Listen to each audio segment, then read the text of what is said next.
Pai do Senhor, meus queridos, é um prazer revê-los novamente. E a continuidade da nossa escola, né? Nós ainda estamos ainda muito atrasados, né? Mas a gente parou na revolta dos Macabeus, né? A revolta dos Macabeus, que se deu aproximadamente em 168 a.C. com Judas Macabeu e seus irmãos, revoltando-se contra o poder dos Seleucidas, né? O antigo quarto Epifânio havia tentado helenizar o judaísmo, e isso criou mais agitação do que alguém poderia jamais imaginar, né? De controle sobre a Terra Santa. A liberdade religiosa dos judeus, ela foi, como é que eu posso dizer assim, ela foi obtida, né, após muito derramamento de sangue em 168 a.C. E essa independência ela foi mantida apenas por um curto espaço de 79 anos aproximadamente. E depois dessa independência começa a Era Romana. E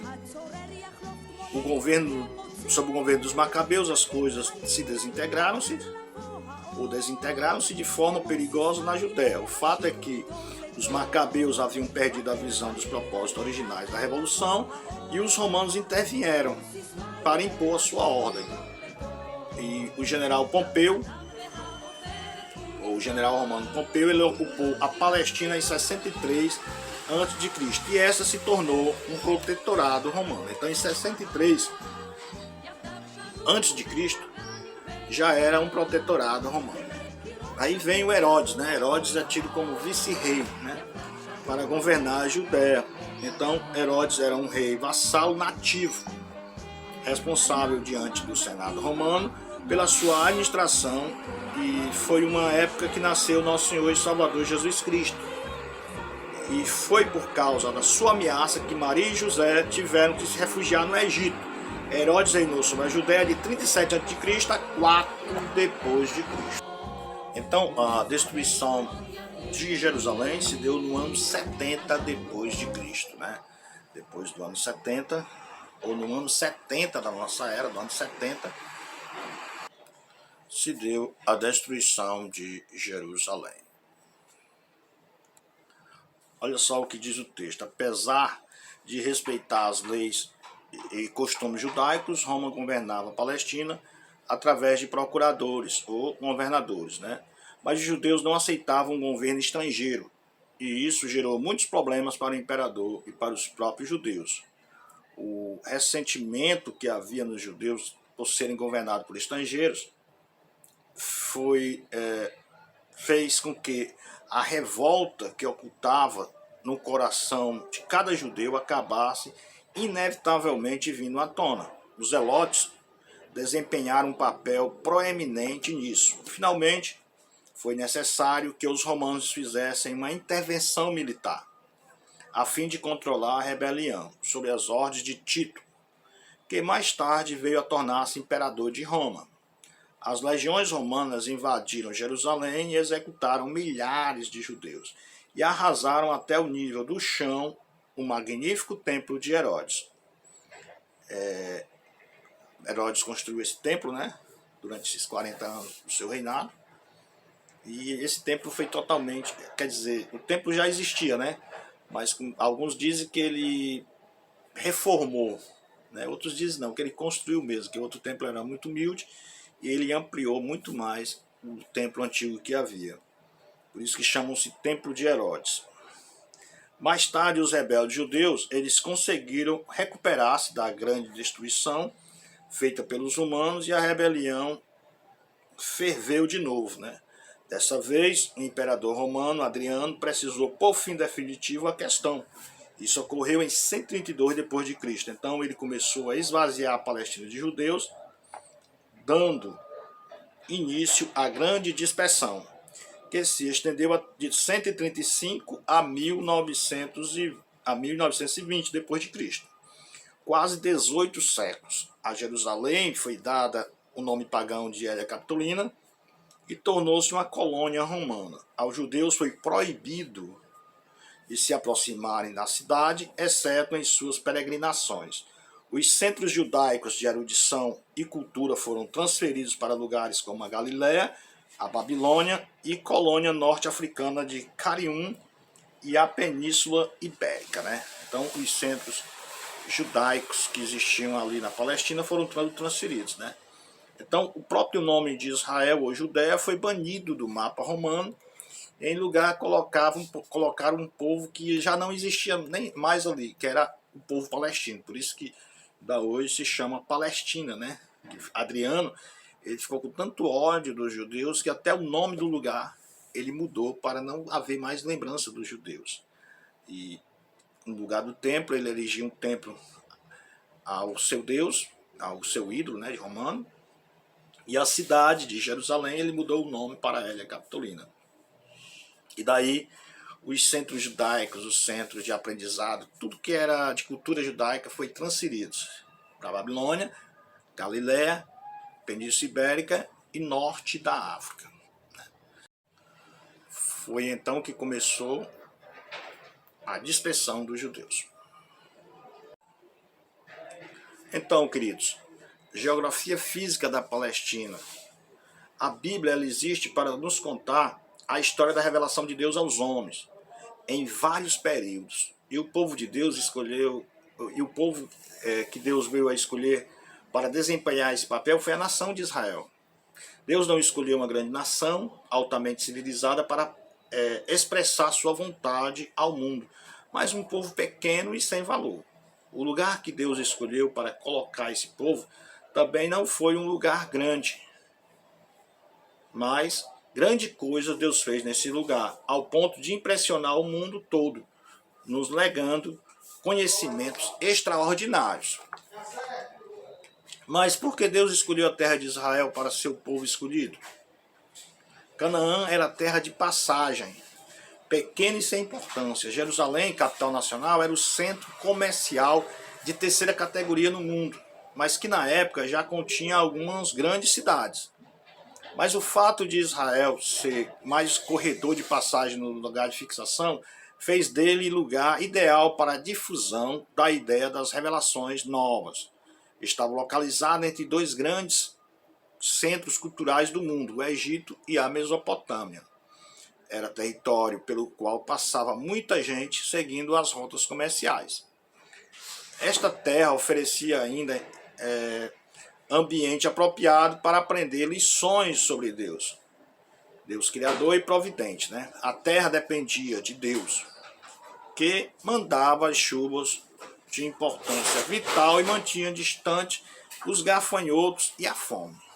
E a terra não tardou a desfazer qualquer loucura ou cobiça da parte do povo que a ocupou. A erosão do solo, a perda de árvores e arbustos, os poços que secavam ou os campos que se tornaram estéreis. Tudo servia para mostrar que algo não estava bem entre o povo comum, numa terra onde se punha correr leite e mel. Sejam quais fossem, ou sejam quais foram os fatores da escolha de Deus, a geografia da terra de Israel é sempre importante para a história da Bíblia, né? Então, é bom a gente lembrar que a história do povo de Israel, a história de Deus, ele escolheu não um lugar fictício, mas um lugar real, a Palestina, né? O Estado de Israel, para ali firmar a sua história, para ali contar a sua história, para ali falar da redenção. Então esse lugar foi proporcional, né, à obra que Deus fez na humanidade. Então foi o centro escolhido que Deus escolheu para que ali ele fixasse suas verdades e a partir dali fosse difundida em todo o mundo. Então a terra de Israel, ela ficava entre o Egito e a Mesopotâmia, né? Ou a antiga Suméria, né? Que se localizava na Mesopotâmia. Né? Primeiramente, Mesopotâmia é o nome que os egípcios deram, aliás, desculpa, que os gregos deram, mas antes o mundo antigo já o conhecia como Suméria, terra dos Sumérios, né? Então, logo após essas duas culturas importantes da época, os mesopotâmicos e os egípcios, eles trafegavam entre si. Então, Deus escolheu Israel estrategicamente, né, para a difusão da sua revelação divina entre os povos. Né? E faz sentido, né? Porque está no meio, está na encruzilhada ali.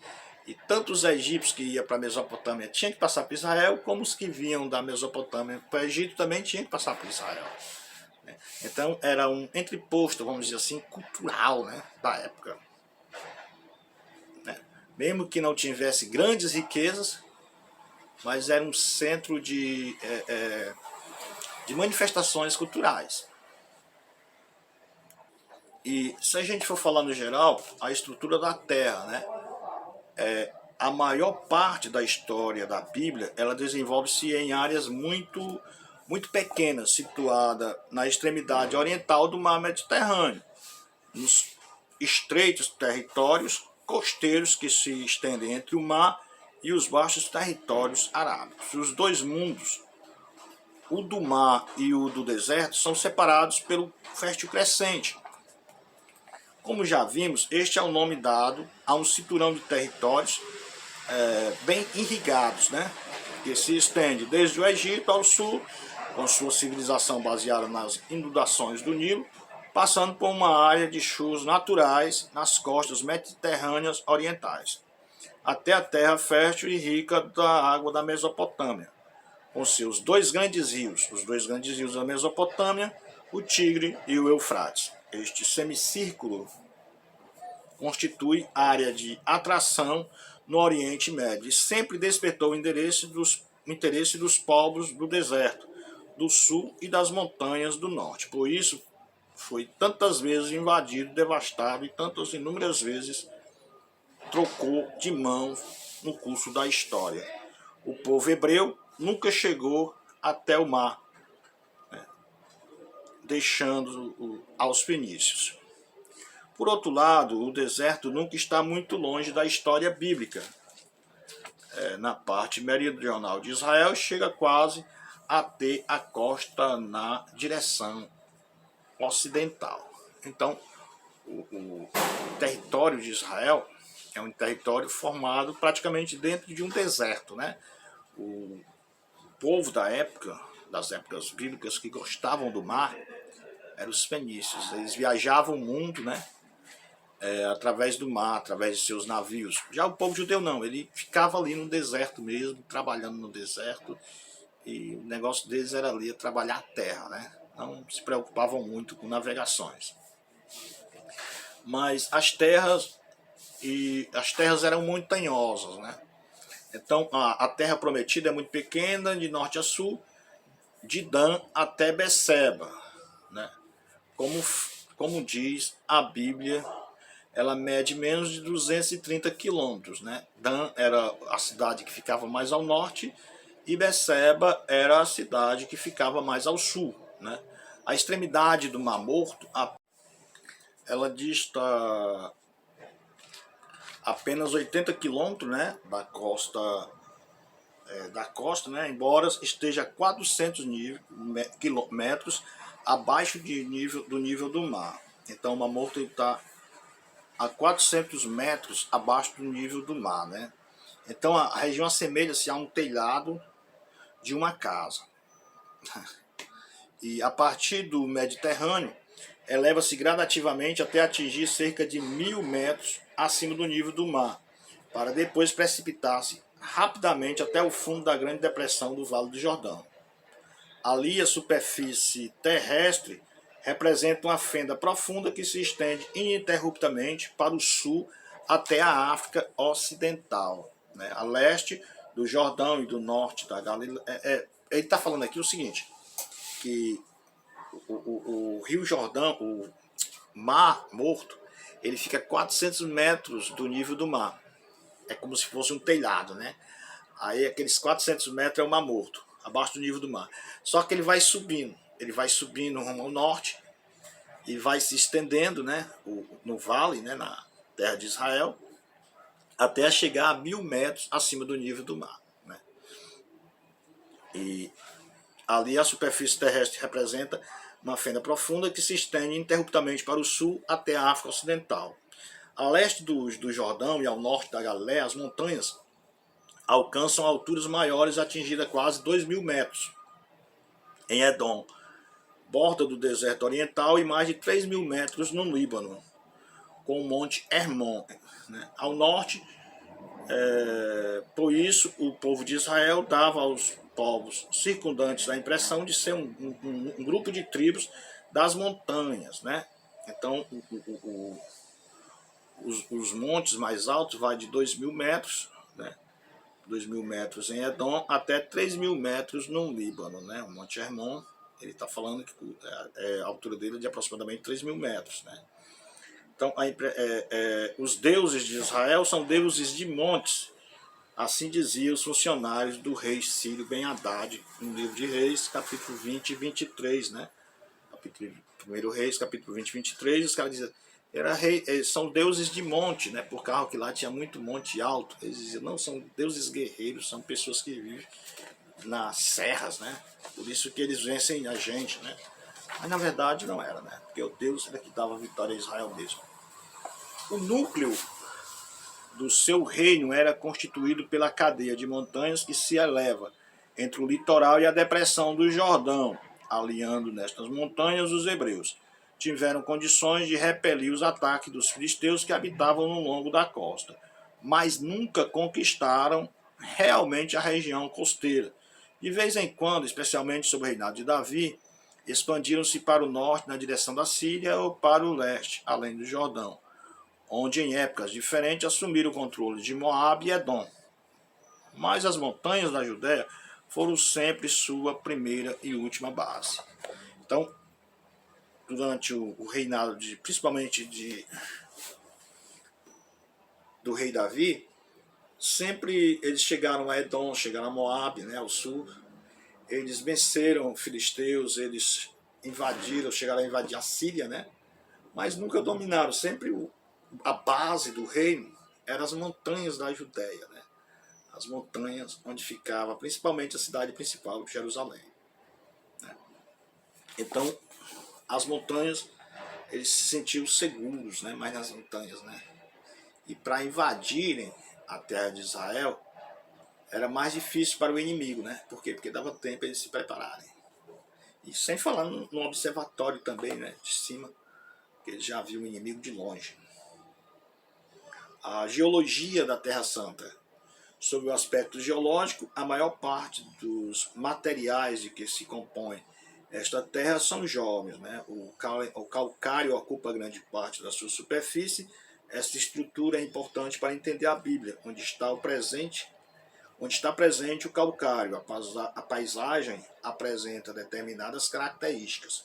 A água infiltra-se através do calcário. O terreno é permeável, havendo pouca drenagem superficial, mas habitualmente se formam correntes subterrâneas e a água pode ser raptada mediante a escavação de poços.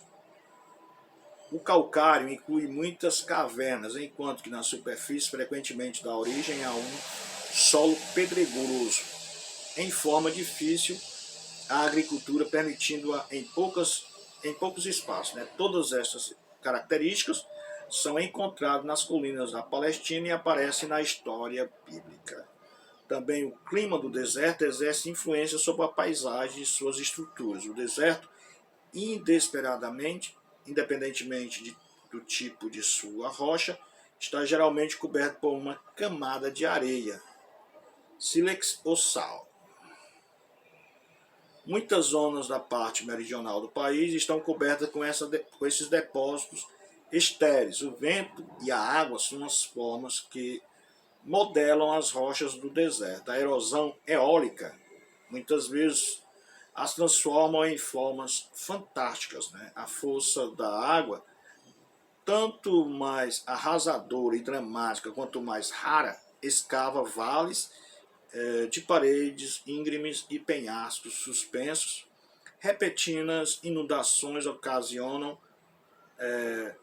ocasionais, né, podem submergir em poucos minutos um vale seco com vários metros de altura de água. Então, a geologia dele é isso, né, mais formada por calcário, né, o que dificulta na plantação, mas que serve também como depósito de água, né. A depressão, né, o corte longo e reto do Vale do Jordão, que atinge sua maior profundidade no Mar Morto, é um dos vários sinais de que a superfície da Terra é instável. A atividade vulcânicas e mudanças de estrutura ainda continua. O Vale do Jordão aprofunda-se entre duas falhas paralelas, produzindo mais profundamente ou mais profunda depressão natural do mundo, que é o Mar Morto, né? A praia do Lago da Galileia, ou Mar da Galileia, está a 200 metros abaixo do nível do mar. O ponto mais profundo do Mar Morto chega a 800 metros abaixo do nível do mar. Não obstante os depósitos lançados pelo rio Jordão durante milênios, fontes termais e rochas com veios de minérios ao longo da depressão mostram que a área ainda continua geologicamente ativa, né? Então, vai mudando com o tempo, né, todo, né? Então, a sua informação, o Mar da Galileia está a 200 metros abaixo do nível do mar, né? Então, ali pode acontecer fenômenos naturais, porque está como se fosse um prato, né? Um prato embaixo, e as serras ao redor, o relevo ao redor, faz com que aconteça fenômenos como tempestades, né? Como tempestades quando os ventos bate, né? E faz aquela redemoinho, né? E o Mar Morto, apesar de a gente já viu que ele tem 400 metros abaixo do nível do mar, mas só que na área mais profunda dele. Então, vamos para a última parte, o clima, né? O clima da Terra Santa. Os países da costa do Mediterrâneo possuem climas que se situam entre o temperado e o tropical, e o inverno é úmido, como um dos países setentrionais. O verão é muito quente e seco, influenciado pelos desertos tropicais, que se estendem até ou além da costa meridional.